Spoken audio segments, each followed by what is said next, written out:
Hey, how's it going, guys? I'm Paradoxic, and we are back with more Buffy the Vampire Slayer reactions. This time on to episode number 5.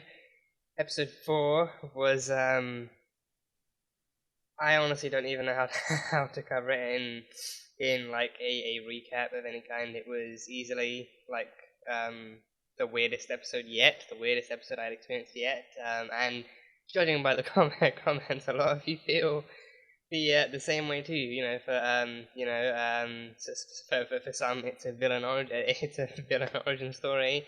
For others, it's just like a very weird episode of the show in general, and for others, it's incredibly like problematic in different aspects and everything. So I think it's so far it seems agreed throughout the fandom to be like on the lesser side of the show, and it seems to be. I think someone even actually pointed out it's actually like the lowest rated episode of the show on different kind of on different sites and everything. So it's good to know that I wasn't alone in feeling the way I felt and stuff. So that was reassuring. But I think on the one hand, going into it blind was good, obviously for reaction sake and everything. So I can actually experience that weirdness firsthand. But I don't know. It's just I don't know. If, like I don't know if it's possible to move on from it, but I think the best way to move on from it is probably just keep going on through the show and everything. So yeah, but we had a she mantis, a she mantis. We had a she mantis who disguised herself as a human and as well as a rather predatory teacher that was preying on I think what was his name, the jock, I think Blaine, I think was it Blaine or I think it might have been Blaine. I think probably Blaine. Blaine and also Xander as well. I think she had like a thing with like pheromonal release, so she released pheromones, and then especially young boys and then young like virgin boys especially, or at least I think like virgin people in general. Because I think the teacher oh fuck, what was his name? The teacher did I write his name down? I'm pretty sure I must have written his name down, right? I think I'm pretty sure the teacher. Did I write his name down? I think Dr. Gregory, yeah, Dr. Gregory. He the one good teacher, like the one teacher who actually believed in Buffy and encouraged her to kind of like grow past like the like the rest of the school's view of her being like a felon and everything. And he was taken out right away. And she mated with him and everything. And then those eggs are blissfully growing under one of the shelves in his cupboard. So there's that. But yeah, she also tried the same thing with Blaine and Xander. So she, would do the typical kind of praying mantis thing, but except because she was a she mantis, she would actually, she would do her thing with humans, actual human men and everything, or at least human boys in this instance. So disturbing in more cases, in more instances than one. So that was a whole thing. That was a whole thing that actually happened in an episode of this show. So glad we can move past that. But Xander was more than enchanted. He was just I think for Xander too. I think that there was the added kind of you know like predetermined kind of jealousy towards Angel as well, and then the effect that he was having on Buffy, and then like Buffy being drawn to him, and the time that Buffy and him would spend together, and the energy between them two. So he kind of I think Xander kind of somewhat used that to justify his like I think maybe his even otherwise attraction to her, but then I think for the most part it was definitely like the pheromones being at work that I think her name was Natalie French. Or she took on Natalie French. Natalie French was actually a substitute teacher who was there back in the day, but then she adopted on that identity and used that for the time being. So yeah, the She Mantis thing went down. Nothing we can do about it now. It was an episode. It happened. So best we can do is move past it and try and enjoy the rest of the season and the rest of the show and everything. So yeah, I think that was pretty much all that happened. I think pretty much the whole episode was actually focused on uncovering the truth behind the teacher and like actually trying to get Xander to kind of see the truth and everything. And then by the end of it, they did kill the She Mantis. Buffy did actually hack the She Mantis apart, and then yeah, that kind of problem was resolved until the very end. I'm not. I mean, I've been thinking about it, and I'm not entirely sure if they will bring those eggs back, or if it's just like one last kind of little kind of cryptic kind of tease or something. It's like, oh yeah, just like this is going to be in the shadows doing its own thing, but I don't know if they're actually going to try and bring it back anyway. Because I think after like how like the last episode was and how weird and how bad it was. And I'm not really sure if they want to bring that kind of like lore back into the show, or if they're just going to move past it and try and do other things entirely. But I don't know. I guess we'll find out. I guess we will find out, and we will find out together. So yeah. Buffy the Vampire Slayer brought us a she-mantis. So yeah. Anyway, on to episode 5. So yeah, going forward now, I think that one also definitely felt like like more of like a the monster of the week episode 2. So not like definitely more like a filler kind of thing. Not really too story heavy. So I'm curious as to how many of those are going to be in this too, because this is like a cable show. So it's like there's plenty of opportunities for filler and stuff. So. Yeah, but hopefully not too much. Hopefully not too much either. So yeah. Anyway, that's all I've got. I'm surprised I even managed to say to actually say that much about the last episode. But yeah, that was episode 4. So on to episode 5. On to the reaction. And as you guys will know by now, this one will just be the fair use version with the highlights and best bits. But if you guys want the full length version of the reaction, then that one will be over on Patreon. So you can go check that out over there. So, yeah, Buffy, the Vampire Slayer, Season 1, Episode number 5. Let's go. We haven't been properly introduced. I'm Buffy, and you're history. Oh, hell of a one-liner. Hell of a one-liner. Technique. Oh. Oh, Is he evaluating her? He's evaluating her. Giles, don't mention it. It was my pleasure to make the world safe for humanity again. Without merit. You're expending too much time and energy. It should simply be plunge and move on. Plunge and... Hello? Hello. Yeah, but she's the hero, though. She needs to look badass doing it. Look badass, sound badass. That's great. What is it? A ring. I don't know. This is some kind of power ring. But it bothers you. No, because, I mean, they usually wouldn't leave stuff behind, would they? Yeah, I think even the clothes and everything does stuff with them. But now a ring stayed behind. Oh, shit, he's back. The Master. He's back. The balance, the anointed. The Anointed. The Master's great warrior. Oh. And the Slayer will not know him, will not stop him. Oh. And he will lead her into hell. Oh, boy. The Anointed. And one of the brethren shall go out hunting the night before and get himself killed, because he couldn't wait to finish his job before he ate. Oh, Is that an actual prophecy? Oh, no, oh. that's not written anywhere. Oh, no, it's what this guy already did. This guy already did that, huh? He already did The that. anointed will be my greatest weapon against the Slayer.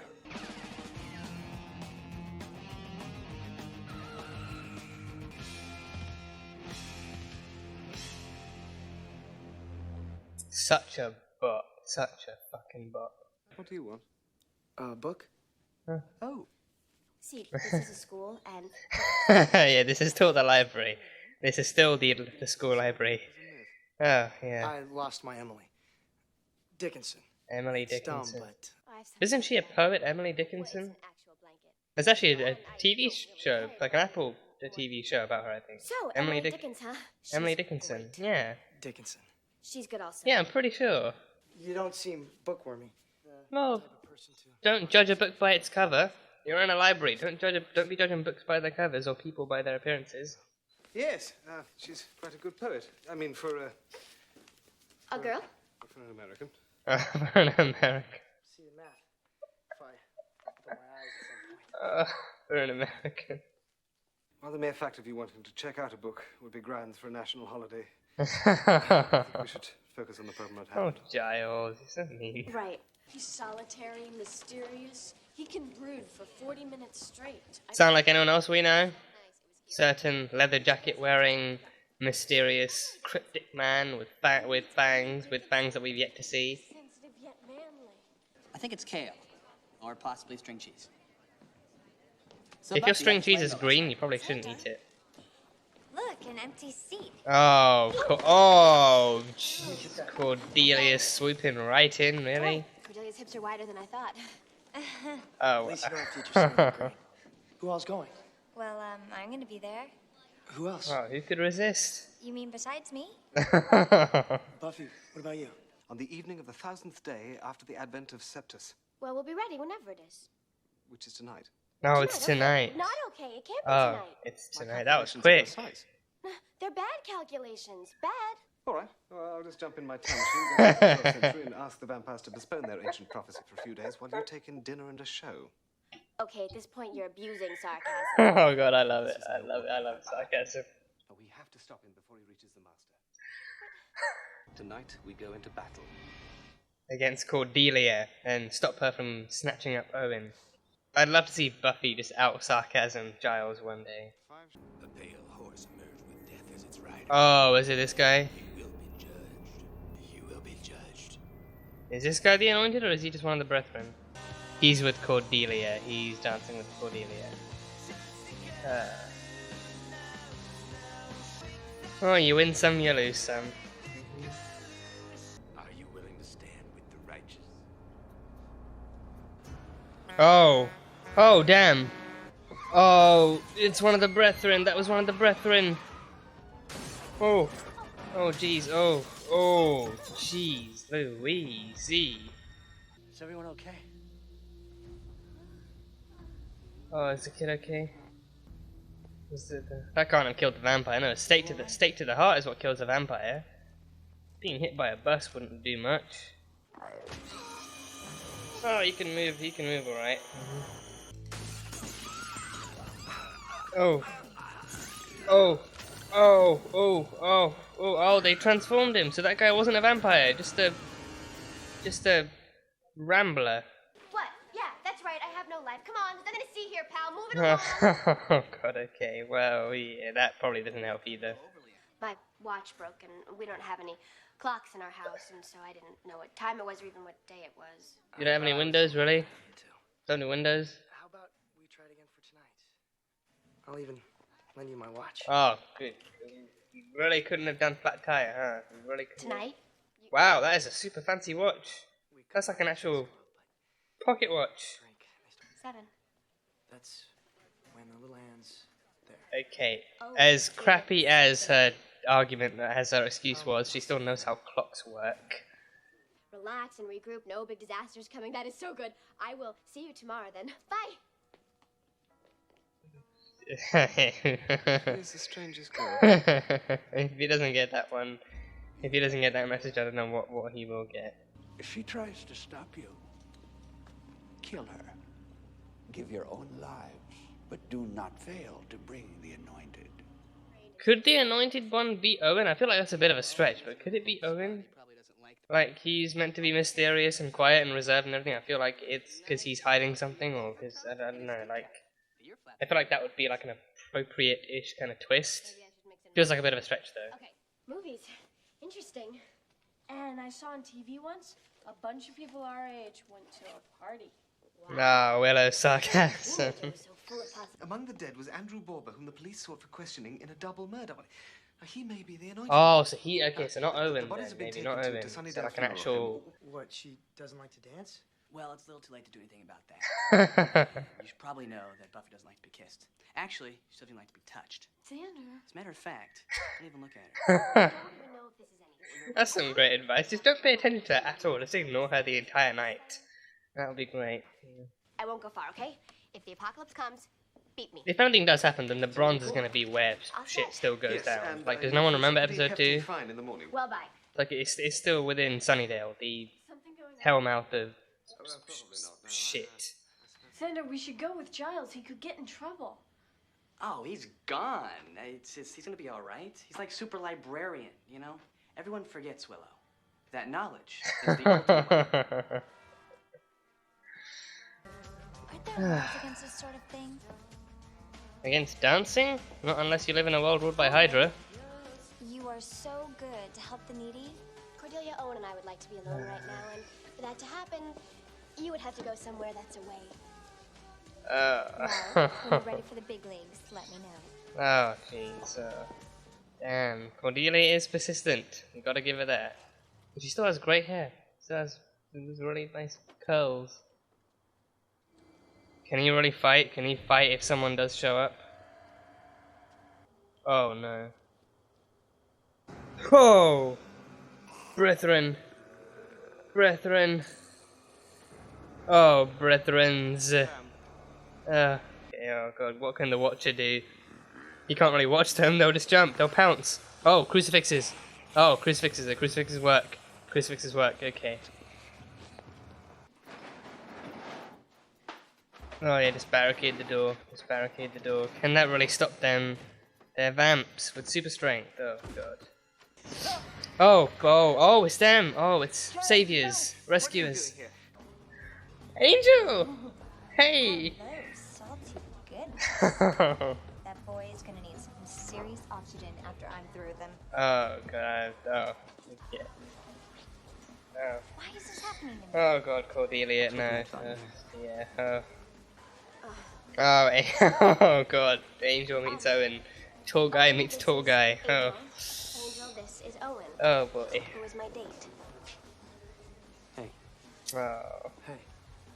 What's he doing here? I guess it's the same thing you're doing here. Oh yeah. Excuse me, what are any of you doing? Yeah. Gotta get Just. to, Oh. we thought it'd be fun if we made this a double date. Oh. Didn't know you guys were seeing each other.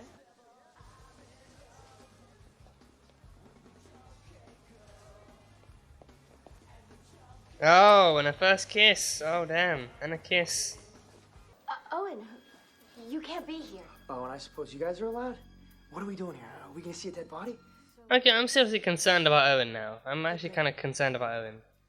Like, even if he's not the anointed one, this is just kind of giving off some concerning vibes. Oh, they made it. Did they get to Giles? Oh, God. I think that's his stuff on the table, too. Oh, they broke through the bars. God damn, they broke through the window bars. Oh. Oh, he hid. Giles hid. So I think that double murder guy might be the one who rises up as the anointed. I think it probably has to be someone who's actually transformed by a vampire, right? I read a lot about death. Did they find the anointed? Never really seen a dead body before. Oh, it's in the observation room. Do they usually move? The anointed is the guy under there. Oh, it's him. It's him. The Rambler. Oh, God. Okay, so the anointed isn't Owen. We can confirm that much. The anointed is not Owen. I can smell you. Oh. Give it a chaff, unblessed. I'll suck the blood from your hearts, he says I may.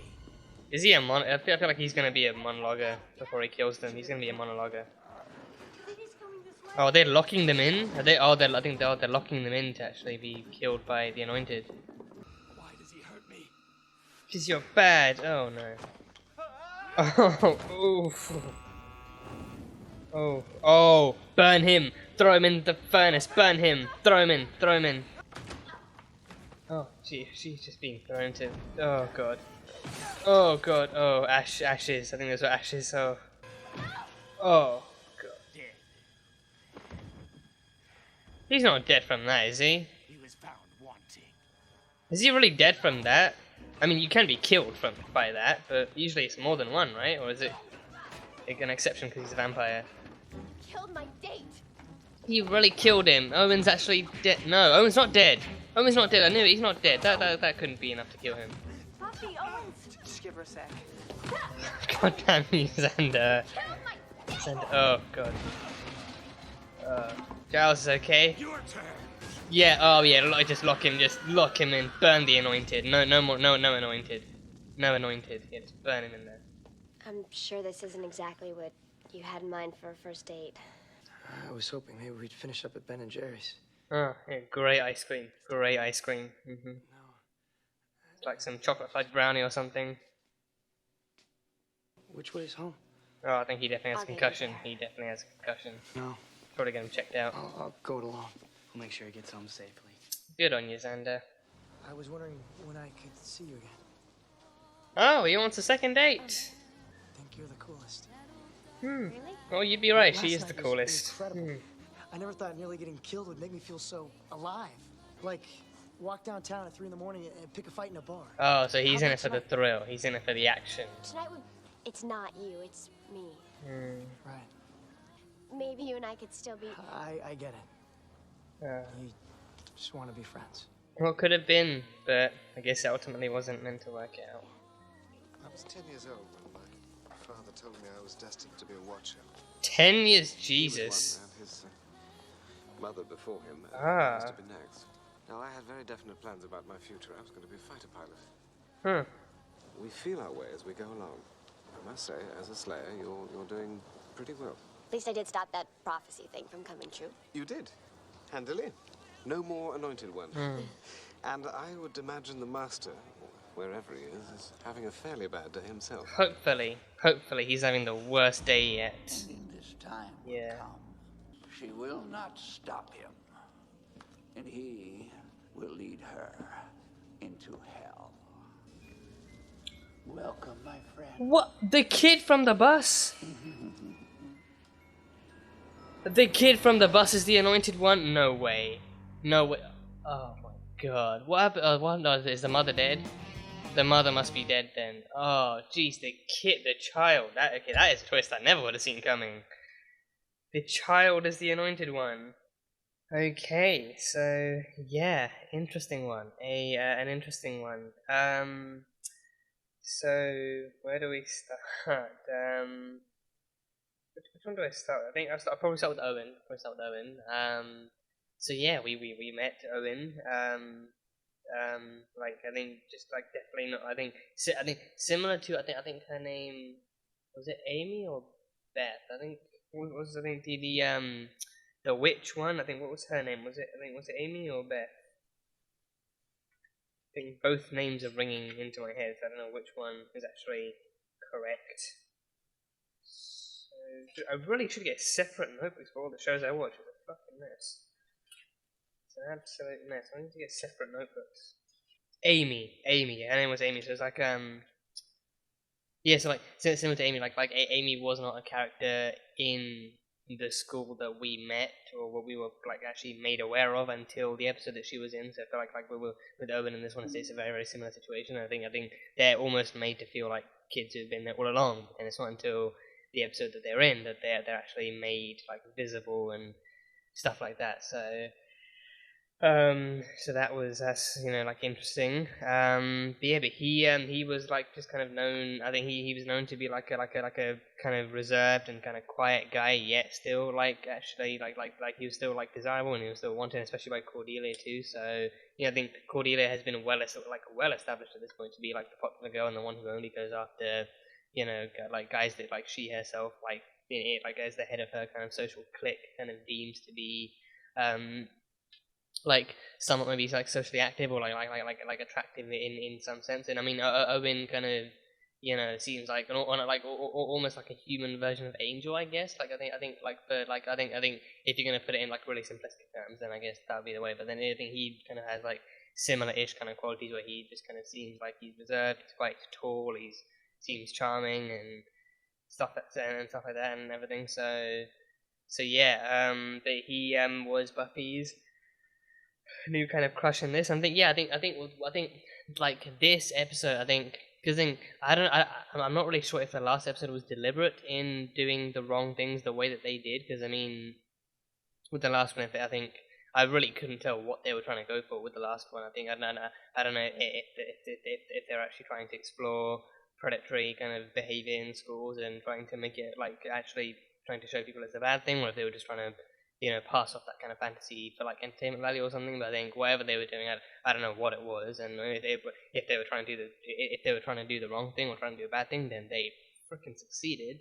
But with this one, actually seems like that kind of story done right. And I think one of the more undeniable factors would be because it's Buffy who's actually pining after like an actual age appropriate kind of fellow high school student as well. So I think with that one it is a lot more supportable and a lot more kind of acceptable and everything. So there's that. And then Owen also just genuinely doesn't seem like a bad guy either.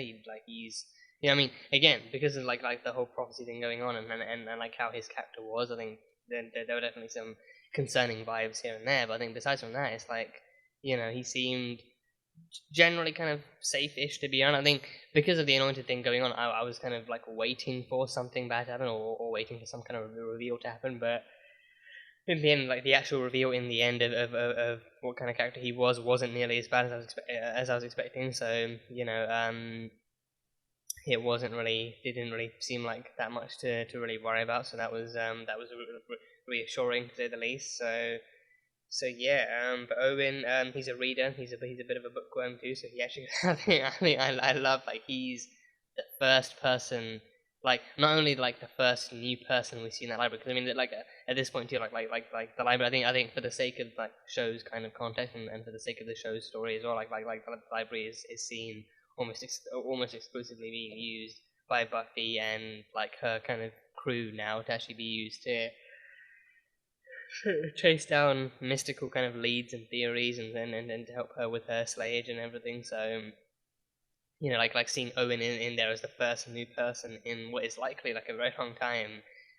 Just like establishing that nice kind of reminder, like, oh yeah, you use this as your hideout and your lair because no one ever comes here, but it is still a library. So I think it's like a nice reminder that, oh yeah, readers still exist, bookworms still exist, and fun fact, this is also still the school library that you're using, so people are going to come in. I mean, again, because of, you know, that kind of culture, it's you know, like it feels unlikely, but you know, surprise, surprise, he's a reader ready to actually indulge his literary interest and everything. So yeah, so like having that having that kind of reminder there was actually really fun right at the beginning. And then he's an Emily Dickinson fan too. And I think I'm Emily Dickinson. I think she. I mean, I'm not. I've not. I mean, it's been.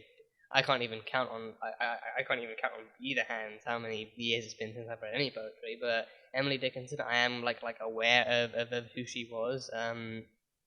She was a very, very famous poet, and especially like a very famous one for her time too, and stuff. And it goes without saying I have not read any of her works, but I'm pretty sure there is, starring Haley Steinfeld, who's going to be in the upcoming Hawkeye series, Escape Bishop, starring Haley Steinfeld. I'm pretty sure she actually stars as Emily Dickinson in like an actual kind of a TV show. I think TV show or like a streaming series or something, on, I think it's like, I think Apple or Amazon or something. I think probably Apple, but I think, well, I don't know, could also be on Amazon. I don't know, but I think she she actually does start like in like a, what's it called, like a, not a biography, biopic, I think it's called. In like an actual biopic of Emily Dickinson's life. I think she actually does play Emily Dickinson. So I haven't actually seen it myself. I think I saw like a trailer. I think I saw like a trailer or like a clip for it one time. And there have been like, you know, pictures and stuff released. So yeah, Emily Dickinson. So, you know, a poet even Owen who was interested in back in the 90s and stuff. So that's cool. So yeah, so yeah, he was a bookworm. He was a bookworm, and he, you know, genuinely wanted to go to the library to read and everything, which was cool. So, you know, who doesn't love a bookworm? Who does not love, and who would not want to date a bookworm? Probably, you know, people who don't like to read. But, you know, reading is great. Reading is great. I've actually just gotten back into reading with a new series. So yeah, fun stuff. That's all I can say about that for now. But yeah, and also I've actually, you know, been trying to get back into comics as well. With all these new releases coming out, I feel like I quite literally have no choice but to actually try and get into some comics here and there. So that one is a much more kind of grueling and time consuming kind of process. But, you know, actually reading like paperback books and everything, or even ebooks. Ebooks are fine too if you're more of like an ebook person, or audiobooks. I mean, even like, I mean, nowadays compared to back then, nowadays you have so many different ways to actually read, and so many different kind of options available, like for how you want to read anything that actually really caters to your interest too. And I think that is actually really awesome. I think I actually do kind of I actually have been considering actually getting into audiobooks maybe, and actually like seeing how differently I can actually process that too, and stuff. So like because I think I've heard that like about actually processing information and actually for like generally kind of staying focused when reading or audiobooks have actually been helping people a lot too. So I'm kind of curious about that one. But yeah, I mean, again, like nowadays you have so many different options, like so many different types of things you can read, so many different ways to read, and you know, it's all relatively affordable and cheap. And I think you can always borrow stuff. You know, support your local libraries and support your local bookshops too. So yeah, this is not an ad to promote like a better reading or higher reading. Just, you know, yeah. But yeah, so So yeah, and I think that this episode also kind of showed off, like, I think Buffy's kind of like the trouble and the struggles that come with Buffy trying to mix her social life and her Slayer life together, and actually, or rather, trying to actually balance them out too. I think this, so far this is the pinnacle we've seen of her struggles too, of actually trying to keep them separate but well balanced, and actually trying to handle them both on either end, but then trying to keep them separate and everything. And she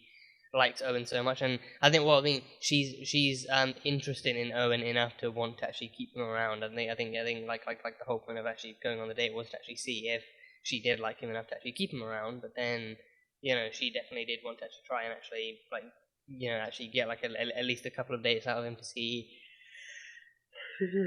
how it went, and to then actually keep the slaying stuff on the side too. So yeah.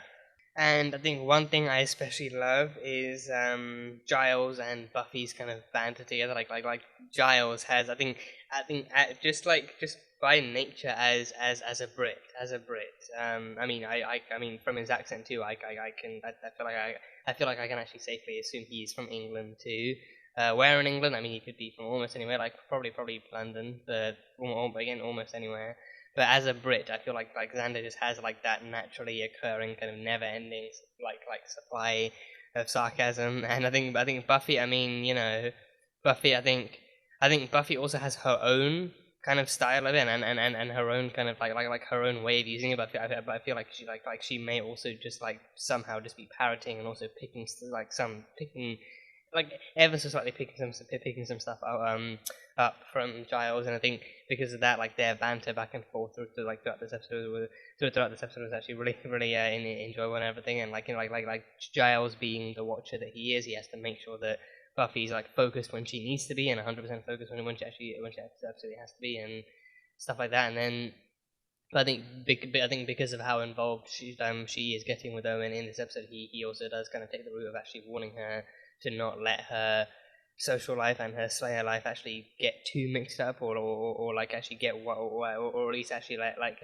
because he, you know, sees slaying as like a bit more of a priority. He actually doesn't want her to actually not let the social life actually get too prominent or too, you know, charged or too attentive to her life and everything. So there's that, and then like Buffy being Buffy, she also does. I think with this episode, I think what this episode really put the focus on was actually Buffy really just wanting that kind of a balance, but also like not just a balance, but I think she also might personally feel like she just really hasn't really had the chance to actually implement any kind of a social life in her life as of yet. Like for her, like so far, like her social life has likely feels like just any time that she's not slaying, but then she's also like not really getting the time or the chance to actually do other things either. And I guess, like, you know, like a mixture of actually, you know, actually thinking about what she wants to do, and then trying to slay, and then after that it's actually doing what she wants to do. And so it's like, you know, when she's not slaying, she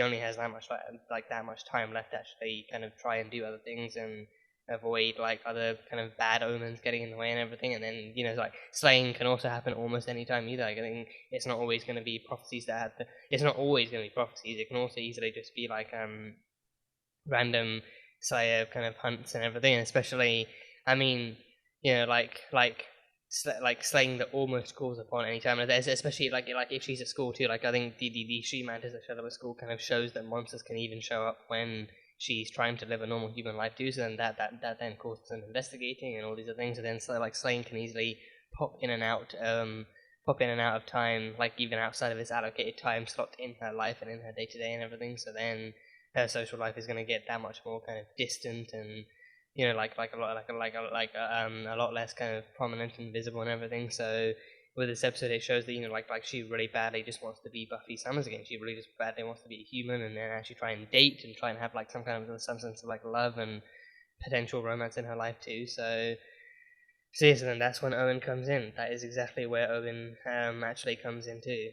And then yeah, Cordelia also took a certain shine to Owen too, and she wanted to win his affections and his attention over. And I think in this episode too, she is especially kind of like snooty and snarky towards Buffy too. And like in this episode, actually, I think it's like this. I think this episode just I think more than I think it felt like it existed to serve as a reminder that, oh yeah, you're not meant to like Cordelia. Like I think it almost felt like it went out of its way to show Cordelia off in that way, but then I think it's also like it's more tolerable because it's actually that like at this point that's the way her character is being built and presented. So then I think because of that, part of it felt like, oh, this episode is here just to remind you that Cordelia is like the high school kind of princess, but then she's also the bully that will do anything to get others out of her way and to get what she wants and everything. So kind of I don't know if that would mean that it made her unnecessarily antagonistic or anything, but just definitely felt like a reminder, like, oh yeah, she's like mean, she's like a bully, and you're not meant to like her. But then and it's like, on the one hand, like these are like everything she did in this episode is stuff that you would believe she did, like actually pushing Buffy out of the way and actually like actively insulting her and ignoring her and doing all that kind of stuff. But then, I think that stuff is like that much more kind of emphasized too when like another guy like Owen is in the picture too. So you got the two of them kind of not so subtly fighting each other for his affections and his attention and everything. So so yeah, but Cordelia, I mean, yeah, I think, and again, like, I think, again, Cordelia, like, definitely seems like a character you're not meant to like, but it's like, like in that regard too, it's like, I don't even hate her, like, I think it's just like that kind of obvious disdain for, like, someone who, like, seems like a bully, or someone who seems like they're just kind of mean as a part of their character, as a part of who they are. So, will not lie, because I mean it's not the first time you would have seen it in a TV show where a bully actually does kind of get some kind of redemption or some kind of redemption arc somewhere down the line. So I'm kind of curious, like, could that be where they're going, or like are they going to maintain her in a more human way and actually keep her? Because I mean, even if they do that, then I feel like it's like only gonna like it might only last for like a while before it gets kind of boring or tedious, or just it seems like the same old. Because I feel like there's only so far they can go with keeping her human, or keeping her like actually like that kind of like a bully character before it kind of gets old and it's like, oh great, it's been like 3 or 4 or 5 seasons now and she's still the exact same way. So I feel like somewhere down the line she might need to evolve or need to actually kind of change or need to become better. So because of that too, I'm kind of cautious about like not really kind of letting it like get to like not letting it build up to hate in my head too, and actually understand that like, and again like she's a high school kid too, some bullies like in high school at that age can still just be that way because of like a defense mechanism or whatever. But either way, again, Cordelia, don't hate her, just just can kind of definitely kind of detect the obvious kind of mean girlness going on inside her head, and the stuff that she's exuding out into the world and everything. So yeah, but I think this episode definitely kind of like put that on like full blast as well. So yeah, but again, she has great hair. She has really great hair. I think last episode she had like kind of straightened out and pinned up and everything, and then that really suited her. And this episode she has really nice curls, and she has really great hair. Like, goddamn. And I mean, not just hair. She's also kind of generally good looking and stuff. But yeah, still great hair. But then they were at the Bronze too. They were at the Bronze, like the first kind of date they were meant to have. Thingy Buffy actually went there after spending like an hour or two in the cemetery and nothing happening, and then she went to the Bronze and actually found Cordelia and Owen dancing together and stuff. And I think like there were a few shots where they cut back and forth between Buffy and Owen and Cordelia together and everything. And I think I was half expecting in at least one of those shots for Owen to remain not noticing Buffy, but then for Owen to remain not noticing Buffy, but then for Cordelia to actually look up at some point and just kind of like sneer or kind of like really kind of smirk at Buffy, being like, yeah, I got Owen now, so you can go find your own handsome, charming boy and everything like that. I was half expecting her to be the only one to notice, and her just giving off like some kind of evil kind of grin or like a smirk or something, and then to actually just kind of like cuddle him even tighter or something just to make Buffy jealous. But no, that didn't happen. It just kind of showed them having a good time. Not and I feel like even if that didn't happen, knowing Cordelia too, she'd probably stay just ignoring Buffy too. She'd probably just like pretend that she wasn't there and just to just to rub it in even further. But I think that they also just kind of showed that they were like, I think at least the way that Buffy saw them, they like he was having a good time with someone else too. So like that I think for her that kind of drove the drove the knife in kind of even further, like push the push the knife in even further and stuff. So yeah, I think that kind of like struggle to actually watching someone you have a crush on be with someone else, and that kind of hurt that comes with it and everything like that. So not the easiest thing, not the easiest thing not the easiest thing for Buffy to deal with either. So yeah, and then it was the second date that Buffy actually managed to swoop in and stuff. And I think that date, I think they might have had a different one too. I think no. It was the same date. But then I think at one point they were sitting and talking, then they were dancing, and then Cordelia came in and she saw that happening, and then Cordelia just had no respect at all. She still came in and she tried to still just ignored Buffy and tried to swoop up Owen and everything, and then still kind of played the whole thing off with snarky kind of comments and everything. And then it was on that same night, and then it was like her and her friend actually watching from the sidelines as Buffy and then Owen were actually talking and everything. And then who else to walk out of the restroom but for the handsome cryptic man in leather, Angel himself. I can safely presume Angel is his first name, but I don't know what his last name is. Angel, just Angel, just casually strolling out of the restroom and stuff, wearing his classic leather and his devilish good looks. So yeah, and then Cordelia recognizes him. Cordelia definitely kind of notices him and just starts, just kind of like her internal flirty monologue just comes out and everything. And then she sees him walking over to Buffy too, and it's like, God damn it, why is this happening? Why is it why are all the cute guys actually going towards Buffy and not actually coming towards me and gravitating towards me like they're supposed to? And everything. So yeah, I think in that scene too, I think you kind of can't help but wonder these are two guys from two completely opposite sides of Buffy's kind of world and everything, and how they kind of collide is something that would be interesting to see. And collide they do. Angel does meet Owen. And Angel just kind of describes him as someone that she knows from work and everything. Her very, very non-paying job of vampire slaying and everything. So there's that, and then of course Willow and Xander come in as well, actually kind of trying to get the message across to Buffy that Giles is trapped at the funeral place and he needs help, and it's vampire slaying night, and they need to get rid of some monsters so that Sunnydale can sleep soft and sound at night. So there's that.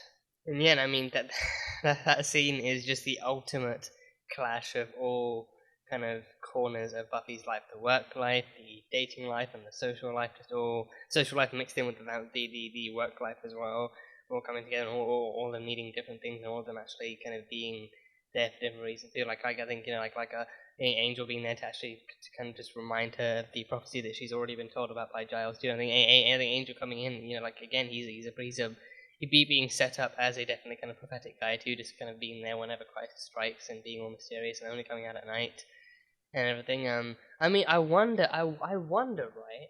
Could Angel come out during the day if he had an umbrella? Would that work? Would that be like a possible, plausible kind of safety kind of thing? Would it be a loophole for him? If he comes out, if he just has an umbrella and stuff, then they can actually hold it kind of close to him so that he actually covers the majority of his body. I kind of imagine that it would only happen if the sunlight actually touches his hand too. So obviously he'd be wearing clothes too. So if the sunlight touches anything he's actually wearing, then that could also be a decent enough safeguard. But then, yeah, if he has an umbrella, then wouldn't that kind of really would that really help? If he had obviously it would look weird, like a guy walking around with an umbrella when there's no rain whatsoever. So obviously that would be kind of weird, and then maybe then you could just wear a hood, you can actually just wear a hoodie or a hoodie and maybe a baseball cap, and just to kind of cover almost every inch. Just wear gloves and wear a hoodie, maybe wear a face mask. For this time period it would be super weird. Just a good decade or two too early. But I don't know. Yeah, I don't know. I guess I'm just kind of thinking of like ways that it could be possible. I mean, again, obviously it works better for his character and better for the reasons he shows up. That he's actually there at night and stuff, and also like close to whenever stuff might go down and stuff might actually happen. But I don't know. I guess it would just kind of be kind of nifty to see Angel during the day too, like imagining him just kind of popping into school randomly and actually telling Buffy about some prophecy, and then that would be like a cool twist too. That would make for a cool twist too, because I think well, I mean, she doesn't know yet, so I think that thing it wouldn't. I mean, yeah, she doesn't know yet, so then she wouldn't really question how he's there during the day. But then, I mean, I would say she's not really questioning that he's there at night either, but then I guess it just kind of lends into the whole, it just lends into the whole mystery thing, like, oh, he only shows up at night, he's super prophetic and mysterious and, charming and everything, so there's that. But, yeah, I don't know, but, yeah, I guess, yeah, but, yeah, Angel was there anyway for work stuff to warn about the prophecy, and then Willow and Xander were there to actually help cover her and actually try and get the message across that Giles needed help, and then Owen was there to dance and to drink and eat and everything. He was there to, he was there to mostly talk about books and everything, but then Buffy managed to draw him out into a more conventional dating kind of thing. But I think reading would make for an awesome date. Reading would make like reading. You could read to them, or they could read to you, or you could read together. I feel like reading, like trip to the library or trip to the bookshop. I think that would make for like a pretty fun date. That would make for a pretty fun date. So yeah, I think I don't know how I think common of like a dating kind of choice that is, but it would be pretty fun. It would be pretty fun. So yeah,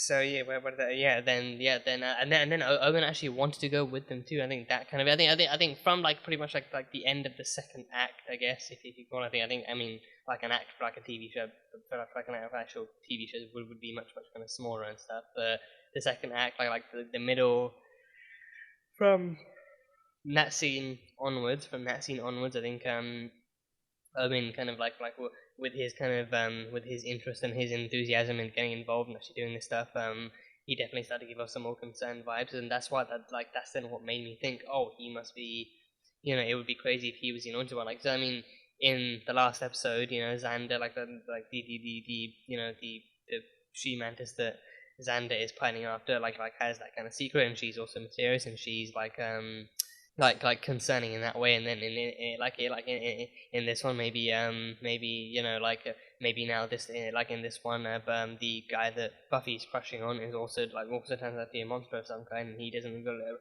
reveal it until the very end. So I thought maybe, but no, that did not turn out to be the case.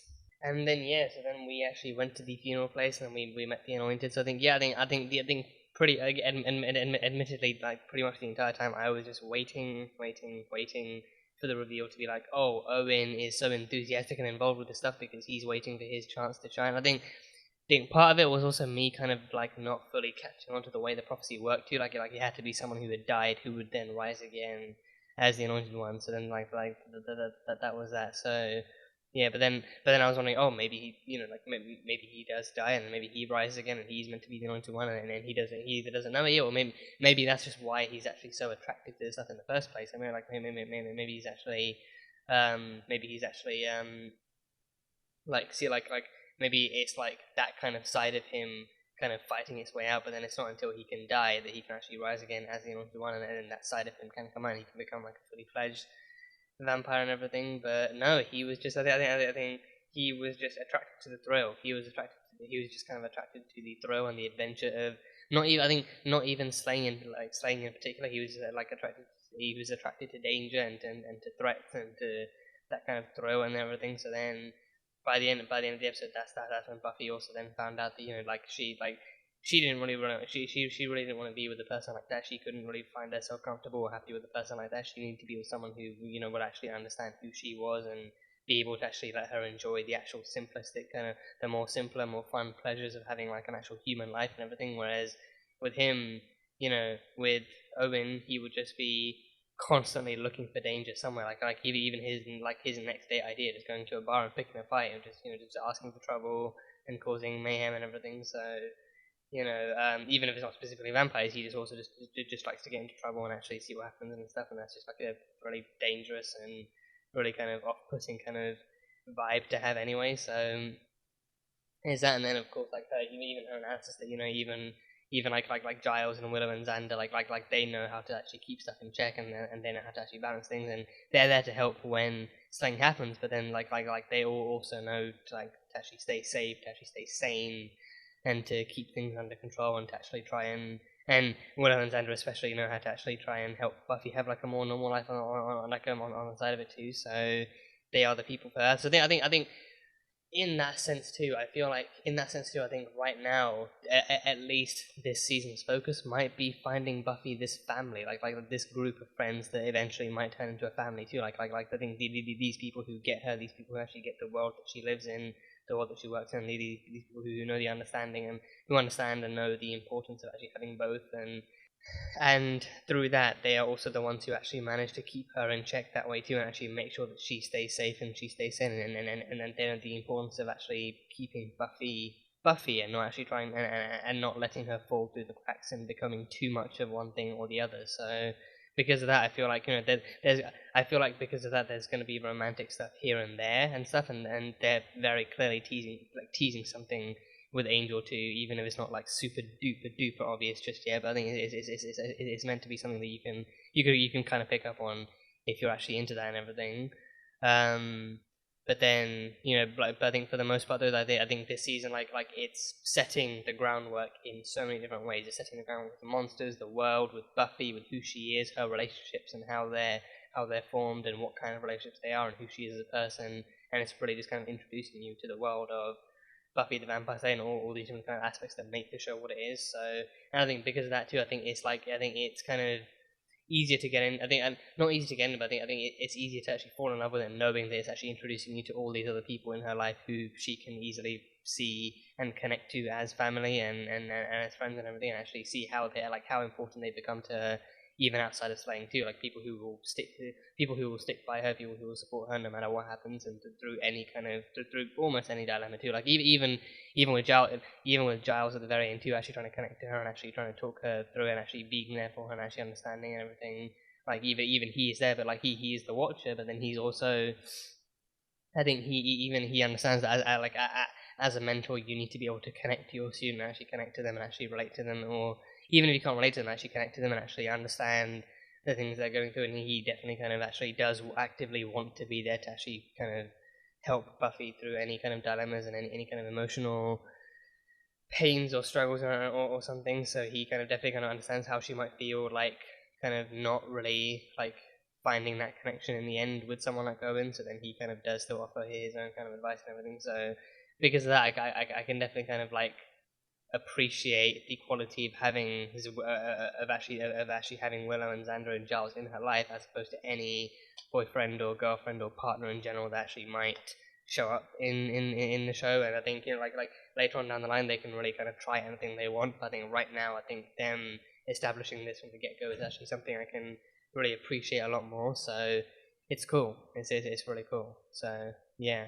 And then some interesting backstory for Giles too. Interesting backstory for Giles. I think this kind of thing did definitely. I think I didn't see this kind of this depth coming to him, like this intricate of a story. I think it was a few lines here and there, but I think it still kind of offered a lot to know about him. And I think being a Watcher is his bloodline. Being a Watcher is pretty basically his bloodline. Like I think his father before him was a bloodline, and I think he said his mother before him, so I'm assuming that means his grandfather too, like not grandmother too, and not both his parents. I think he mentioned like his father before him and then his mother, so I'm assuming he meant like his grandmother, like his mother before his father and stuff, or it could be his parents. I don't know. I think if you guys can clarify that in the comments, then that'd be great. But either way, being a Watcher does run in his bloodline, and he was told at 10, when he was 10 years old, like pretty much still in childhood, just about, like a few years off from hitting his teenage years. When he was 10 years old, he was told that his destiny was to be to be a Watcher. His destiny was to actually train a future chosen one. I mean, I don't know if they actually went into that kind of depth and then told him exactly what he'd be doing. But then either way, he said that he was told then his destiny would be to be a Watcher. And I think at 10 years old, like when you're 10, you still got dreams. When you're 10, you still got you still got you still have what you feel like are career aspirations or job aspirations or whatever, like the stuff you still want to imagine yourself being. And I think I'm pretty sure actually a Watcher just isn't one of them. Like it's like I don't even know what to compare that to. It's like like you're 10 years old and you're told that your destiny is to be like a teacher, or your destiny is to be like some kind of because like being a Watcher as well, like it's not like an ordinary job either. It's actually like he's likely being told like he's because of how important the role of the Watcher is. He's probably told about the Chosen One. He's probably told especially about monsters too. So like you're one day gonna meet like a Chosen One in like of that generation, and it's gonna be your job to train her and to actually watch over her and actually make sure that she can be the best version of herself that she can be and everything. So then. Yeah, because as far as they've explained it so far, that's pretty much what the Watcher's job is. That I think they haven't really revisited that mantle or revisited that kind of role description in like a while. So I think as of so far, what we know is that he's meant to actually mentor her and train her. I think even in the beginning too, he was actually actually kind of monitoring her on slaying kind of knights in the cemetery and actually kind of evaluating her too, and actually being like, you're.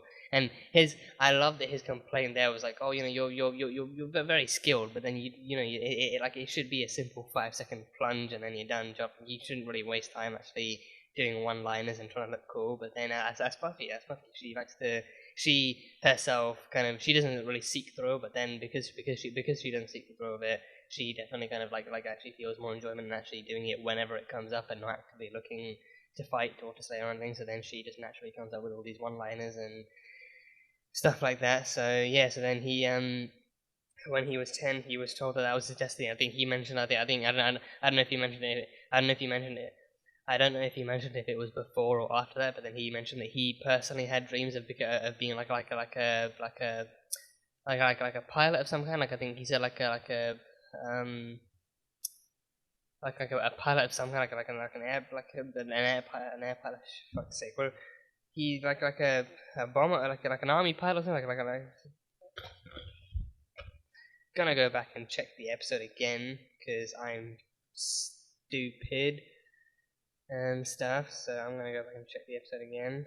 A fighter pilot, yeah, so like an RAF pilot, like a Royal Air Force pilot, a fighter pilot. So yeah, so he wanted to actually be a pilot. He wanted to be a fighter pilot, and he said he made very definite plans too. So he actually felt pretty strongly about that. So I think yeah, like a fighter pilot, also definitely a very very strongly held and kind of admirably looked upon kind of career too. So yeah, I think for his age too, I think that would have been. I mean, not to say that he's old or that he looks older, even though there's nothing wrong with being old. But I think I think even for his age, I feel like he definitely kind of actually would have been able to be like a fighter pilot, maybe in like World War II or something. So he could have been like a World War II vet in that sense. I mean, I don't know if he still went forward with it or if he was maybe held back from it because of as he grew older, maybe even actually for Watchers too. Well, for Watchers as well, like if you come of like a certain age, then maybe you have to go into that kind of training and that kind of development and everything. So then maybe actually he just couldn't go forward with that kind of with the fighter pilot program or anything because of how he came of age to start big training to become a Watcher, and that kind of took priority in his life. And especially if that kind of thing runs in the family, then you have that much less freedom to walk away or to do your own thing, because then even if you do it, you risk kind of disappointing your family and actually losing them and dealing with that kind of hassle and that kind of pressure and everything. So it's like a whole thing. So I mean, in that sense too, I actually kind of feel sorry for Giles that he wasn't able to pursue what he actually wanted, but then he instead has to kind of just was pushed into going through whatever his family did and what he was told he was destined to be and stuff. So then I am curious how the Watcher thing works too. Is it just because it's in his bloodline, so it must have started with someone, like one of his ancestors must have actually started. So then I'm curious, to being a Watcher, if there's any kind of similar process with slaying too, if maybe Watchers are actually born to be Watchers, and maybe if they're actually, if you're born into the bloodline, then that's just kind of a thing that happens and everything. So there's that. But I think Watchers as well, like I think those are also normal people too. I think Watchers are not said to have any kind of abilities of their own. But I mean, besides from them knowing law, but then I think you can easily kind of train yourself and teach yourself to actually understand and hold more information, and actually to understand more stuff. So I think that with that one, it's just like like a matter of actual mental kind of training and everything else. I think Watchers themselves are not really said to have very many other kind of skills or gifts that Slayers have. So I am kind of curious as to how the Watcher kind of selection process works here. Like if people are born into if people are kind of deliberately born into bloodlines that have Watchers, or if maybe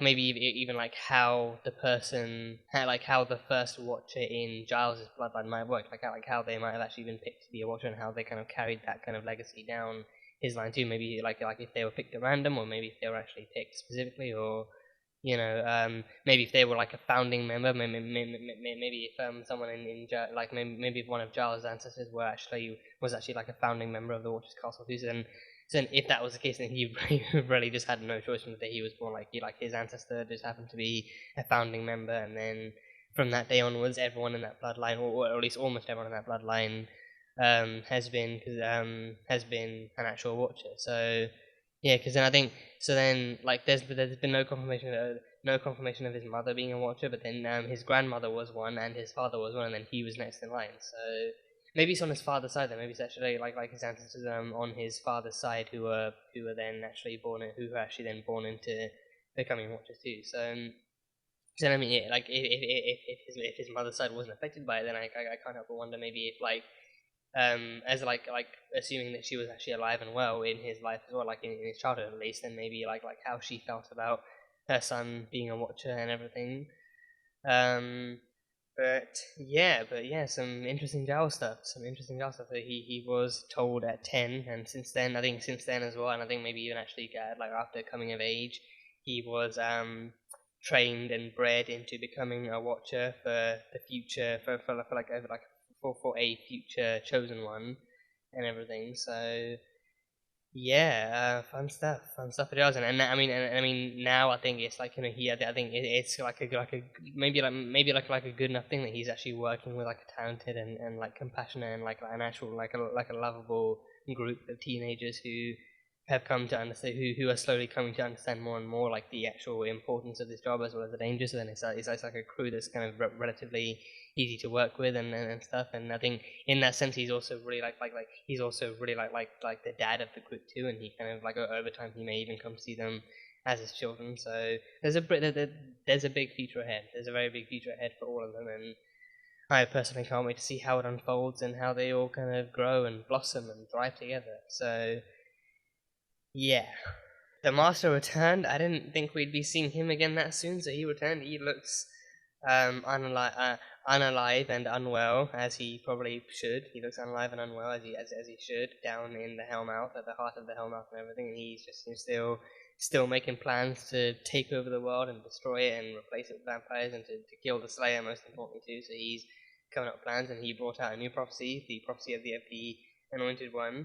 And the Anointed One was meant to be his greatest warrior who would be the one to kill the Slayer and everything. So there was that, and then the Order of Aurelius too. So like I think the three brethren, there were three brethren there, and they would all kind of be going out there to actually orchestrate the death of 5 fallen people, and then of the 5, one would arise again from the metaphorical ashes to actually try to actually become the Anointed One. So yeah, they all did that, and then they kind of crashed the bus as intended. I think the obvious choice definitely kind of felt like that guy on the bus who was already kind of rambling about the coming of the end and the judgment days and righteousness and all that kind of jazz. So he definitely seemed like a more obvious choice too. And then I mean, I was there thinking he was already a vampire.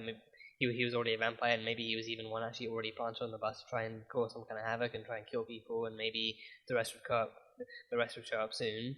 But no, he was just like some kind of rambler who believed in he believed in the same kind of ideals and then the same kind of metaphors as that prophecy. But then he also just didn't really I think he probably didn't fully expect to actually be transformed in the way he was and everything. So there was that. But yeah, then he rose again, and he was in the observation room and stuff, and then he rose again, and he became like, I think I think he was passed off as the anointed one, but then I think he still kind of like showcased fairly kind of like regular kind of powers for like your kind of like average vampire and everything. So I think because of that, it was fairly easy to pass him off as the anointed one. But then in the end, he was still just like a regular vampire with the regular kind of vampire strength and everything. So there was that, and then his kind of his weird kind of rambling still went on and everything, and it just kind of only emphasized his creepiness as a vampire. So that definitely helped.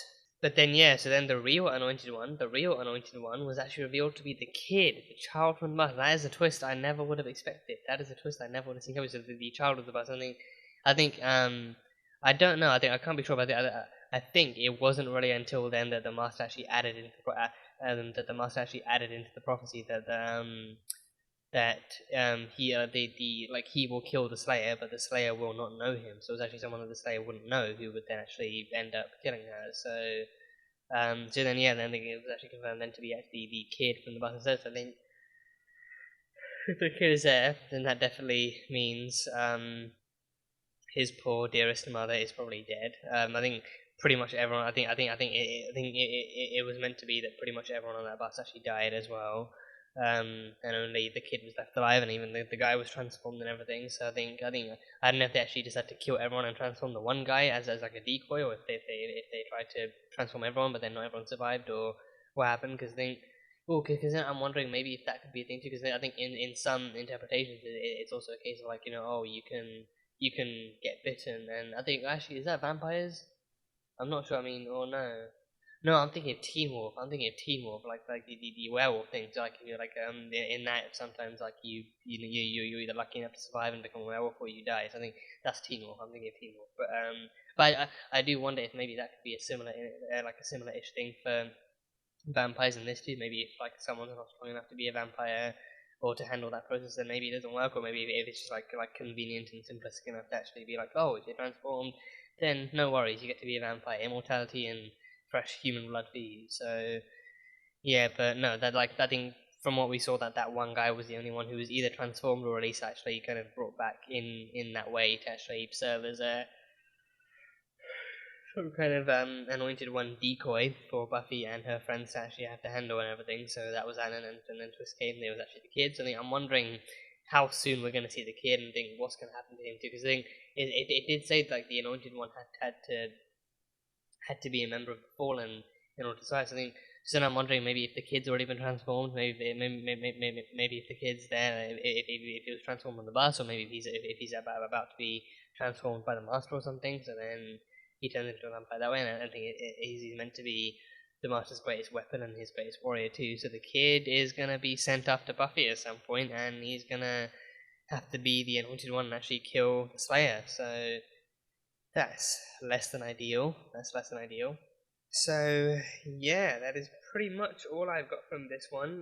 Definitely seemed like a less kind of packed episode. Like it's similar to last episode. This one definitely felt like a bit kind of more compact and like less kind of heavy and stuff. So it seemed fun in that sense, and definitely seems to kind of cut straight to the point with stuff like the Return of the Master and the Anointed One prophecy and everything, which will likely, I mean, because it's a kid, it's likely we'll probably be seeing him at a much later date. I think I'm wondering then maybe if they're actually gonna do it once he's actually grown up a bit more, if they're actually gonna send a 10-year-old looking kid after Buffy and actually have him be a vampire or something. That would be just incredibly kind of like disheartening, like a boy losing his mother and then losing the human side of him all on the same night, and then being sent after a Slayer and everything. And then if he does die, then he dies a kid, which is fucking depressing.